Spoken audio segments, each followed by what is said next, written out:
Hi అండి. ఎప్పుడు rice రసము బిర్యానీలా కాకుండా అప్పుడప్పుడు కొంచెం కొత్తగా ఇలా ఫుడ్ మారిస్తే బాగుంటుంది కదండి ఒక్కొక్క పూట. అయితే నేను గారెలు, రాగి సంకటి, కోడికూర చేశాను. నేను ఈ కోడికూర ఎలా చేశానో ఈ వీడియోలో చూసేయండి.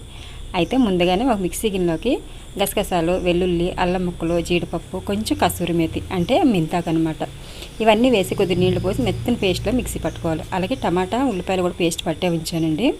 ఇప్పుడు స్టవ్ వెలిగించి కళాయి పెట్టి నూనె పోసి అందులో బిర్యానీ ఆకు, కరివేపాకు, పచ్చిమిర్చి, ఉల్లిపాయ ముక్కలు వేసి వేయించుకోవాలి.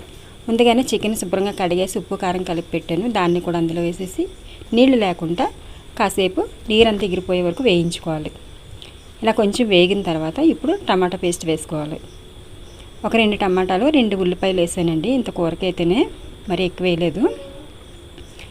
ఇలా అన్నీ వేసిన తర్వాత ఒకసారి మొత్తంగా కలుపుకొని పచ్చివాసన లేకుండా కలుపుకోవాలండి. ఉల్లిపాయల పేస్ట్ వేసిన తర్వాత అది కాస్త వేగిన తర్వాత జీడిపప్పు పేస్టు, ధనియాల జీలకర్ర పొడి, అలాగే కొంచెం గరం మసాలా పొడి కూడా వేసేసి మొత్తంగా ఒక 2-3 సార్లు కలిపేసుకుంటే సరిపోద్ది.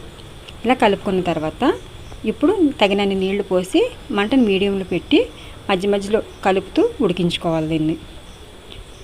మరి నీళ్ళు ఎక్కువ పోయకూడదండి, సరిపడగా వేసుకుంటే సరిపోద్ది. చూస్తున్నారు కదా, ఈ చిక్కదనంలో ఉంటే సరిపోద్ది. గారెలకైనా రాగి సంగటికైనా సరే ఇలా ఉంటే సరిపోద్ది అనమాట. అలాగే ఒకవైపు అయితే రాగి సంగటి కూడా చేస్తానండి. ఎందుకంటే రాగి సంగటిలో రైస్ వేస్తాం కాబట్టి మనకి రైస్ అంతగా తినాలనిపించదండి. ఇంకా ఈ 3 తినేసరికి కడుపు నిండిపోద్ది. ఒకవైపు అయితే గారెలు కూడా వేస్తాను.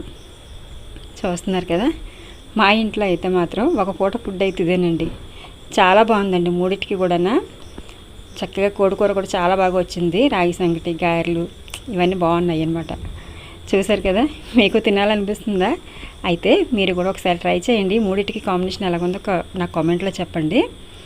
మా ఇంట్లో ఫుడ్ అయితే ఇదనమాట. చూసారు కదండి, వీడియో నచ్చిందని అనుకుంటున్నాను. అప్పుడప్పుడు మారిస్తే బాగుంటుంది కదండి. ఈ వీడియో నచ్చితే లైక్ ఇచ్చి షేర్ చేసి సబ్స్క్రైబ్ చేయండి.